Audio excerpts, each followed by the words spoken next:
Você já parou para pensar que quando você fala de Jesus para alguém, Deus está fazendo algo profundo também dentro de você? Talvez você ache que evangelizar é apenas sobre alcançar outras pessoas. Mas a verdade é que o evangelho transforma primeiro quem anuncia. Hoje eu quero te mostrar algo muito poderoso. Evangelizar não abençoa apenas quem ouve. Abençoa e muito quem fala. Precisamos levar o evangelho para abençoar a vida dos outros, certo? Certo. Mas não é só isso que acontece quando evangelizamos. Romanos capítulo 10, do versículo 11 ao 15. Porque as escrituras sagradas dizem: quem crer não ficará desiludido. Isso vale para todos, pois não existe nenhuma diferença entre judeus e não judeus. Deus é o mesmo Senhor de todos e abençoa generosamente todos os que pedem a sua ajuda. Como dizem as Escrituras Sagradas, todos os que pedirem a ajuda do Senhor serão salvos. Mas como é que as pessoas irão pedir se não crerem nele? Como poderão crer se não ouvirem a mensagem? Como poderão ouvir se a mensagem não for anunciada? E como é que a mensagem será anunciada se não forem enviados os mensageiros? As Escrituras Sagradas dizem: como é bonito ver os mensageiros trazendo as boas novas. Precisamos levar a palavra para que as pessoas possam se relacionar com Deus e serem abençoadas. Mas existe uma grande bênção para aquele que evangeliza. Quando você está falando do evangelho, da palavra de Deus para alguém, você está falando primeiro para você mesmo. Isso reaviva a sua fé, faz com que você esteja mais perto de Deus e colha toda a sorte de bênçãos espirituais e até materiais. Sim, porque evangelizar muda o seu comportamento. E se muda o seu comportamento, muda também os seus resultados para melhor. Tem muita gente que é cristã e não evangeliza. E olha como isso é sério. Quem é cristão e não evangeliza está correndo um sério risco de perder a salvação. Sim, isso mesmo. Olha como esse assunto é seríssimo. Vamos ler João, capítulo 15, versículo 1.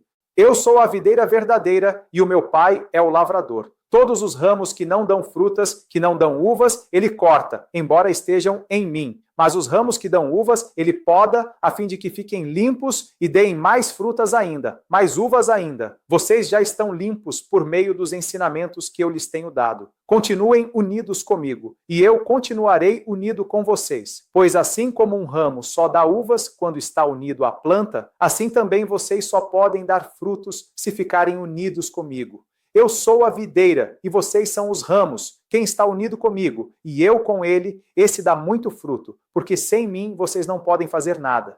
Quem não ficar unido comigo será jogado fora e secará. Será como os ramos secos, que são juntados e jogados no fogo, onde são queimados. Se vocês ficarem unidos comigo e as minhas palavras continuarem em vocês, vocês receberão tudo o que pedirem, e a natureza gloriosa do meu Pai se revelará quando vocês produzirem muitos frutos e assim mostrarem que são os meus discípulos. Muito forte esse versículo, né? Agora vamos ler o que fala Mateus, capítulo 5, versículo 13. Vocês são o sal para a humanidade, mas se o sal perde o gosto, deixa de ser sal e não serve para mais nada. É jogado fora e pisado pelas pessoas que passam. Vocês são a luz para o mundo. Não se pode esconder uma cidade construída sobre um monte. E ninguém acende uma lamparina para colocá-la debaixo de um cesto. Pelo contrário, ela é colocada no lugar próprio para que ilumine todos os que estão na casa. Assim também a luz de vocês deve brilhar para que os outros vejam as coisas boas que vocês fazem e louvem o Pai de vocês que está nos céus. Deus não te capacitou para você ser apenas uma boa dona de casa, um bom professor, um excelente empresário, uma excelente empresária ou um grande diretor. Tudo isso é importante, mas não é nada quando comparado ao que Deus preparou para nós na eternidade. Precisamos pensar nas coisas que são do céu. Quando você chegar diante de Deus na eternidade, o que você entregará a Ele? Quantas almas você levou a Cristo? Por maior que seja o sucesso que alcançarmos nesta terra, ele se torna minúsculo diante da eternidade. Qualquer pessoa pode evangelizar? Claro que sim. Não só pode, como deve. Talvez você diga, eu não sei falar bem, eu não sei criar mensagens para postar, mas existe muito material pronto. Entregue panfletos, doe bíblias, convide alguém para a igreja, incentive a leitura da palavra, faça algo. Mas atenção, não fale bobagens nem invenções. Se não souber o que dizer, direcione para a Bíblia.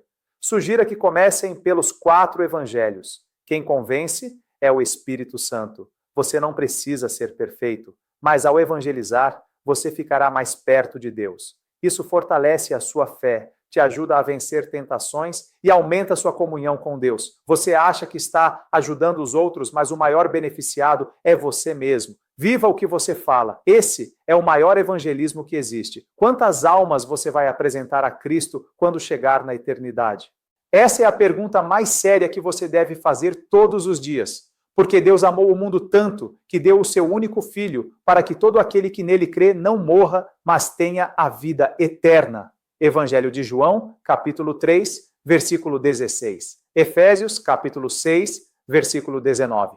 E orem também por mim, a fim de que Deus me dê a mensagem certa para que, quando eu falar, fale com coragem e torne conhecido o segredo de Cristo. Conhece alguém que tem dificuldade para ler a Bíblia? Compartilhe.